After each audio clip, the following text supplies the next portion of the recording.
Pinapahalagahan natin yung what we call the customer experience.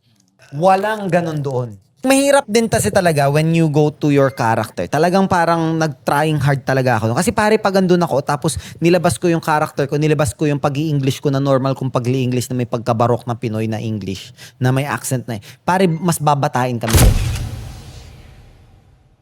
Pero tingin nyo, yung style natin dito, pag ginawa natin doon, may bearing, may edge. Tingin ko uubra pero not in 47th Street. Pero ang sigurado makukuha natin yung market ng mga OFW. OFW, Yun yung mga number one. Pinoy. And of course, makakakuha pa rin naman tayo ng mga US. Oo. Kasi pare, iba ang lambing ng Pinoy. Hospitality. Yes. Sinong ilalagay mo doon? Si Relic.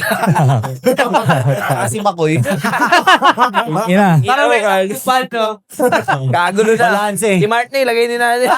Pero ako pare, if magtatayo tayo ng Gentry doon, hindi sa 47th Street.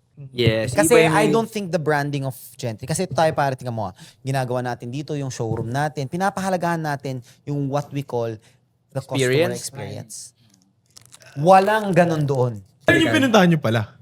Na? Ilan dealers pinuntahan nyo doon? Dami, siguro more than 6, more than 7. Dami. Pare, ang hirap kaya. Bigla kang Wala, isipin mo pa. Hindi ka nga marunong mag-English na barok-barok nga tayo mag-English eh. Mahirap din kasi talaga when you go to your character. Talagang parang nag-trying hard talaga ako. Kasi pare, pag andun ako, tapos nilabas ko yung character ko, nilabas ko yung pag-i-English ko na normal kung pag-i-English na may pagkabarok na Pinoy na English, na may accent na pare, mas babatain kami doon. Mas parang sasabihin, hard. parang mas sa ano yung talagang hindi kami seseryosohin, kumbaga.